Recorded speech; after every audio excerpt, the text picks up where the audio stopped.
మాయా గ్రద్ద సింహం మరియు రాక్షస డ్రాగన్ అంతం. ఒక దట్టమైన అడవిలో బోలెడన్ని జంతువులు ఉండేవి. అడవికి రాజు సింహం. ఈ సింహం ఎంతో దయగలవాడు.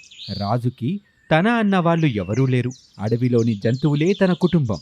సింహం రాజుగా ఉన్న రాజ్యంలో ఆ అడవి జంతువులన్నీ ఎంతో ప్రశాంతంగా జీవనం సాగిస్తూ ఉంటాయి. ఒకరోజు ఒక జింక సహాయం కోసం పరిగెడుతూ ఉంటుంది. రక్షించండి, ఈ పులి నన్ను తినేస్తోంది. జింకని పులి వెంబడిస్తూ ఉంటుంది. జింక పరిగెడుతూ పరిగెడుతూ చాలా దూరం వెళ్ళిపోతుంది. జింక ఒక పాడుబడ్డ గుహలోకి వెళ్తుంది. ఆ గుహలో జింక ఒక తలుపుని చూసి ఇలా అనుకుంటుంది. అరే, ఏంటి ఈ తలుపు చాలా వింతగా ఉంది. దీన్ని తెరచి చూస్తాను. అని తలుపుని తెరుస్తుంది. ఆ తలుపులో నుంచి ఒక పెద్ద వెలుతురుతో కూడిన శబ్దం వస్తుంది. అది విన్న జింక భయంతో అక్కడి నుంచి పారిపోతుంది. కొద్దిసేపటి తర్వాత ఆ గుహలో నుంచి ఒక భయంకరమైన డ్రాగన్ బయటకు వస్తుంది. ఇక అదే అడవిలో ఒక మాయా చెట్టు ఉంటుంది. చెట్టు ఆ శబ్దాన్ని విని ఇలా అంటుంది. ఇన్ని సంవత్సరాల తర్వాత రాక్షస డ్రాగన్ బయటకొచ్చింది. అడవికి ఏదో పెద్ద ముప్పు రానుంది.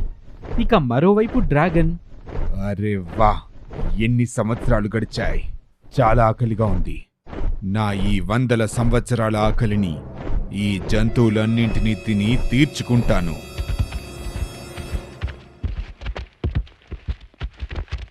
అని డ్రాగన్ వచ్చి రాగానే ఆ అడవిలో విధ్వంసం సృష్టించటం మొదలు పెడుతుంది. జంతువులన్నీ ఈ ఎగిరే డ్రాగన్ని చూసి భయపడిపోతాయి.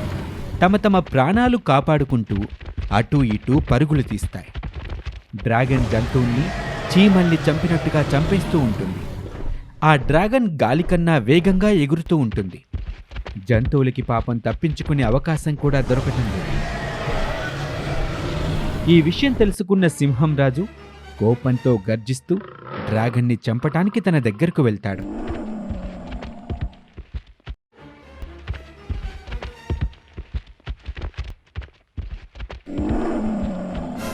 ఎవరు నువ్వు?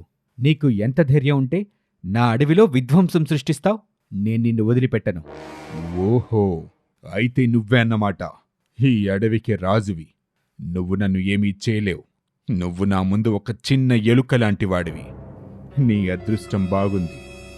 ఇప్పుడు నాకు వేటాడే ఉద్దేశం లేదు. నేను విశ్రాంతి తీసుకోవాలి అనుకుంటున్నాను. వెళ్ళి పండుగ చేసుకో. నేను నిన్ను వదిలేస్తున్నాను. ఇది విన్న సింహం రాజుకి చాలా కోపం వస్తుంది. తను డ్రాగన్పై దాడి చేస్తాడు. డ్రాగన్ తన శక్తితో సింహంపై దాడి చేసి సింహం రాజుని గాయపరుస్తుంది. ఇక సింహం రాజు గాయాల పాలవటం వల్ల ఏమీ చేయలేకపోతాడు. ఇది చూసి డ్రాగన్ ఎంతో సంతోషిస్తుంది. అరే ఓ సింహం రాజా, ఇవాల్టి నుండి నువ్వు నాకు బానిసవి. జంతువుల క్షేమం కోరుకున్నవాడివైతే నోరు మూసుకొని నా బానిసగా ఉండు. నాకు సేవ చేసుకో, లేదంటే జంతువులని నాశనం చేస్తాను. వద్దు వద్దు, జంతువుల్ని ఏమీ చేయొద్దు. నేను నీ బానిసగా ఉంటాను. ఇలా సింహం రాజు డ్రాగన్కి బానిసగా మారిపోతాడు. డ్రాగన్ యొక్క క్రూరత్వం రోజురోజుకి పెరిగిపోతూ ఉంటుంది. డ్రాగన్ జంతువులని భోజనానికి కాదు కదా, కనీసం నీళ్లు తాగడానికి కూడా అనుమతినిచ్చేవాడు కాదు. జంతువులు వారి పిల్లలు తిండి తిప్పలు లేకుండా అల్లాడిపోతూ ఉంటాయి. ఇది చూసిన సింహం డ్రాగన్తో ఇలా అంటాడు. చూడు, నువ్వు మా పెద్దవాళ్ళకి భోజనం పెట్టకపోయినా పర్వాలేదు. కనీసం పిల్లలకేనా కొంచెం భోజనం, నీళ్లు ఇవ్వు. వాళ్ళు ఆకలితో అలమటించిపోతున్నారు. ఆ చిన్న ప్రాణాలు పోయేట్టున్నాయి. అవునా? నేను ఒకవేళ వాళ్ళకి భోజనమిస్తే నా భోజనం తక్కువైపోతుంది. ఓ పని చేస్తాను, ముందు ఈ చిన్న పిల్లగాళ్ళని తినేస్తాను అని డ్రాగన్ అంటుంది. ఇది విన్న జంతువులన్నీ ఏడవటం మొదలు పెడతాయి. అవి డ్రాగన్తో తమ పిల్లల్ని వదిలేయమని ప్రాధేయపడతాయి. డ్రాగన్ కొంచెం కూడా కనికరం లేకుండా ఆ పిల్లలపై దాడి చేయటానికి పూనుకుంటుంది. ఇది చూసిన ఏనుగు మరియు సింహం రాజు పిల్లల్ని కాపాడటానికి ముందుకు దూకుతారు. వాళ్ళిద్దరూ డ్రాగన్ దాడికి గాయాల పాలవుతారు. డ్రాగన్ వాళ్ళిద్దరిని విసిరి అవతల పడేస్తుంది. సింహం రాజు ఒక చెట్టు కింద పడిపోతాడు. నేను అనుకున్నదే జరిగింది. ఈ అడవి నాశనం కావడానికి వీల్లేదు. నా శక్తులతో డ్రాగన్ని అంతం చేయడానికి సింహంరాజుకి సహాయపడతాను అని చెట్టు అనుకుంటుంది. ఒక గ్రద్దని సింహం శరీరంతో జోడిస్తుంది.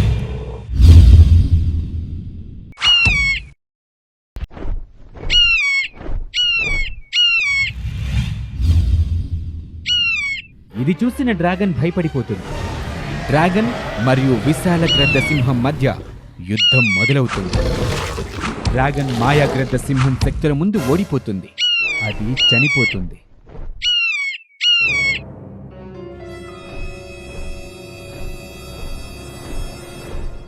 గ్రద్ద మరియు సింహం వారి వారి రూపాల్లోకి వచ్చేస్తాయి. సింహం రాజు మాయా చెట్టుకి కృతజ్ఞతలు తెలుపుకుంటుంది. ఆ రోజు నుంచి సింహం రాజు ఎప్పుడు అడవిలో ప్రమాదం వచ్చినా సరే ఆ మాయా చెట్టు సహాయంతో గ్రద్ద శరీరాన్ని ధరించి ఆ అడవిని రక్షిస్తూ ఉంటాడు.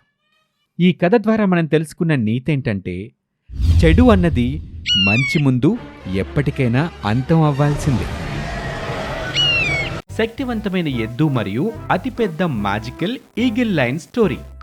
అనగనగా ఒక అడవిలో సింహం ఉంటుంది. కనిపించిన జంతువునల్లా వేటాడి తింటుంది. దీంతో సింహం కనిపిస్తే చాలు జంతువులన్నీ గజగజ వణికిపోతూ ఉంటాయి. ఒకరోజు సింహం వేటకు బయలుదేరుతుంది. కొంత దూరంలో సింహానికి ఒక కుందేలు కనిపిస్తుంది. ఈ కుందేలు ఎంతో రుచిగా ఉంటుంది, దీన్ని వేటాడి తినేస్తాను అంటూ కుందేలు దగ్గరికి వెళ్తుండగా ఒక్కసారిగా ఒక గద్ద వచ్చి ఆ కుందేల్ని తన్నుకుపోతుంది. ఏయ్, ఎంత ధైర్యం నీకు? నేను వేటాడుతున్న కుందేల్ని ఎందుకు తీసుకెళ్తున్నావు? నీది నాది అనేది ఏదీ ఉండదు. ఎవరు ముందుగా వస్తే వారికే సొంతమవుతుంది. మరోసారి ఇలా చేస్తే నీ అంత చూస్తాను. నువ్వు నన్ను ఏమీ చేయలేవు అంటూ గ్రద్ద అక్కడి నుంచి వెళ్ళిపోతుంది.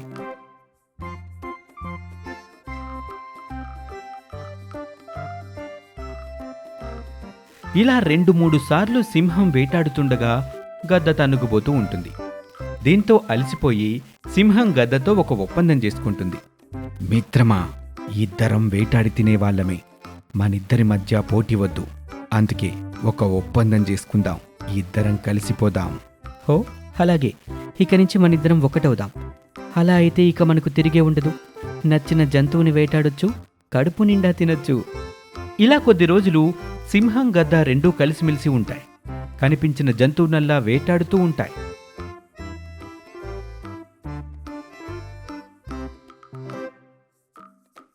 ఒకరోజు సింహం గద్దతో ఇలా అంటుంది. మిత్రమా, నాకు కూడా నీలాగా ఎగరాలనుంది.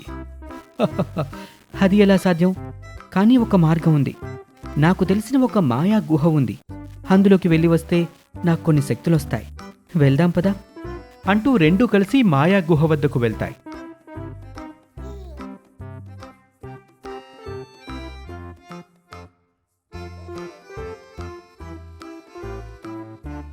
గ్రద్ద లోపలికి వెళ్లి బయటకు రాగానే ఆ గ్రద్దకు శక్తులు వస్తాయి. మిత్రమా, ఇక ఇద్దరం ఒకటవుదాం.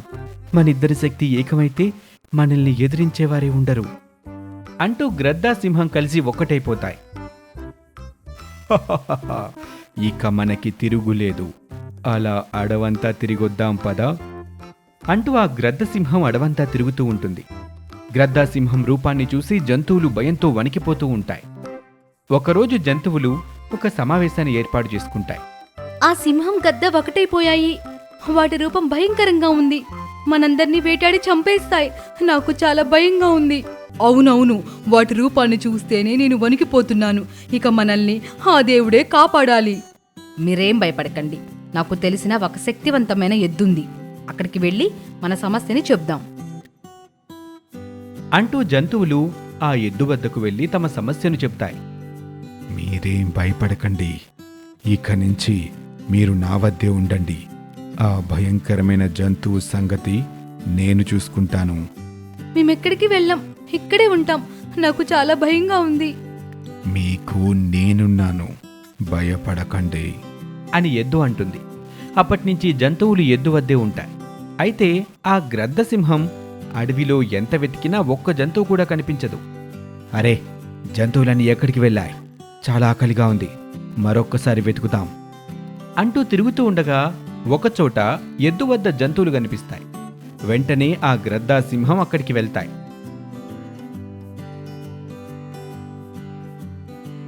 ఇక్కడ దాక్కున్నారా? ఇక మీ అందరినీ ఒకేసారి తినేస్తాం. నేనుండగా మీరేమీ చెయ్యలేరు. వెంటనే ఇక్కడి నుంచి వెళ్ళిపోండి. నిన్ను కూడా అంతం చేస్తాం అంటూ గ్రద్ద సింహం ఎద్దుపై దాడికి దిగుతాయి. ఎద్దు కూడా ఎదురుదాడి చేస్తుంది. ఎద్దు తన గురువుని స్మరించుకోగానే చాలా శక్తి వస్తుంది.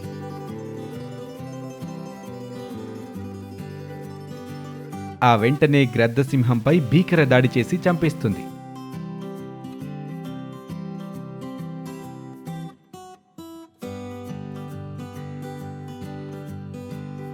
మిత్రులారా, ఇక మీకేమీ భయం లేదు. హాయిగా ఉండండి. అమ్మయ్యా, దేవుళ్ళ వచ్చి మమ్మల్ని కాపాడారు. మీకు జీవితాంతం రుణపడి ఉంటాం. ఇక్కడే ఉంటాం. అలాగే ఇక్కడే ఉండండి అని అంటుంది ఎద్దు. అప్పటినుంచి ఎద్దు, జంతువులు అన్నీ కలిసి సంతోషంగా జీవిస్తూ ఉంటాయి. మన మనసులోకి దురాలోచనలు రానివ్వద్దని, నిత్యం మంచి మనసుతో ఇతరులకు సహాయం చేసేలా జీవించాలని ఈ కథ ద్వారా మనం తెలుసుకోవచ్చు. ఈ స్టోరీ మీకు నచ్చినట్లయితే మా ఛానల్ని సబ్స్క్రైబ్ చేసుకోండి, లైక్ చేయండి, కామెంట్ చేయండి, అలాగే మీ ఫ్రెండ్స్తో షేర్ చేసుకోండి. Thank you for watching.